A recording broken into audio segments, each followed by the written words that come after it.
Bank of America CEO Brian Moynihan caught off guard at the World Economic Forum when President Trump criticized the executive and the bank, saying it discriminates against conservatives. By the way, speaking of you, and you've done a fantastic job, but I hope you start opening your bank to conservatives, because many conservatives complain that the banks are not allowing them to do business within the bank, and that included a place called Bank of America. They don't take conservative business. And I don't know if the regulators mandated that because of Biden or what, but you and Jamie and everybody, I hope you're going to open your banks to conservatives, because what you're doing is wrong. Mr. President, I'll say that your friend Gianni said hello, told me to tell you hello, and we look forward to sponsoring the World Cup when it comes. Both Bank of America and J.P. Morgan later denying those claims. Joining us now, Eric Dezenhall, Dezenhall Resources Chair and the author of Wise Guys and the White House. Eric, thanks so much for joining us. So first of all, you know, when you look back at Trump's first term, he criticized in some way publicly 21 companies, from Amazon to GM to Merck.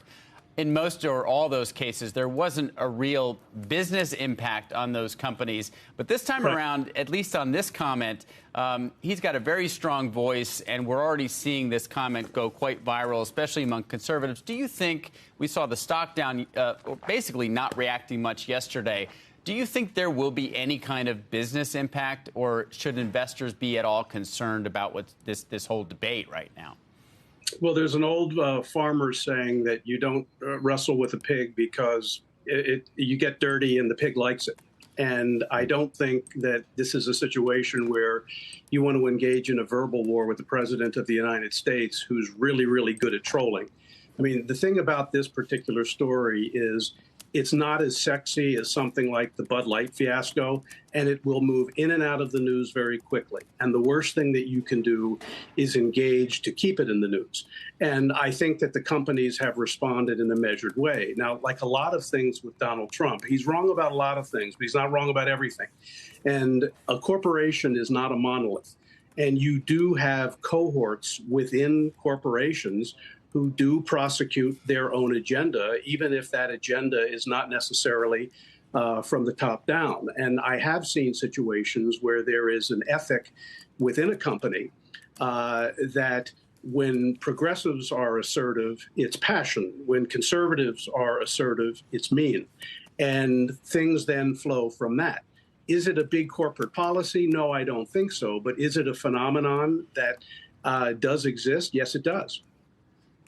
Yeah, and from your point of view, I won't pin you down on who the pig is in this analogy, but basically, it was a little surprising yesterday that Brian Moynihan didn't react or seem to react at all to the comment and just went on to say, congratulations on the World Cup, Mr. President. What could or should he have said, or to your point, is saying nothing, was that the best strategy? Well, in terms of the wrestling with a pig analogy, it's a saying, and I think that what it refers to is if somebody has a bully pulpit, you don't want to pick a fight with them. You don't want to pick a fight with the president of the United States, no matter who that president is. I think less is more. I mean, I think that in this particular forum, it did not pay for Moynihan to go back at the president. But subsequently, I think you did hear comments that essentially said, we don't share that view. I mean, this is not a situation. It's kind of the opposite of PR, where your aim is to be interesting. Your goal in a situation like this is not to be interesting, is not to ratchet this up. And I think that's what Moynihan did. And I think that this will probably die down pending a revelation that there is a string of things like this. Eric, I mean, obviously, if you're Bank of America, you have to be aware of what your regulators might think about this and what might be the next move, but also what your customers, whether this is going to take any flight within the public, and all of a sudden you have to be kind of trying to get your message through on that front. It's hard to know. The president also mentioned J.P. Morgan, so he wasn't saying this is unique to Bank of America, essentially saying it might be systemic among the large banks, to the extent there's anything really going on here at all. So, how much do you think this is going to be a customer relations issue as well?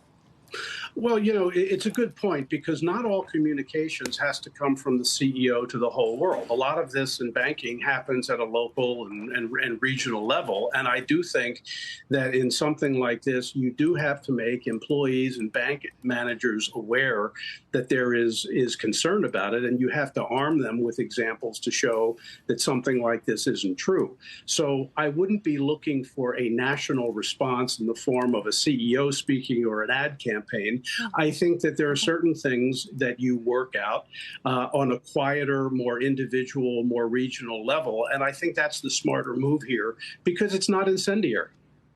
I will say, though, Eric, we've already reached out and heard back from Chairman Scott, the chairman of the Senate Banking Committee, Senator Scott, who says that the chairman is planning to hold a committee hearing in the near future to examine the debanking issue. So the hope that it's going to go away it doesn't look like it's going to hold at this point. How do they behave when they are called before?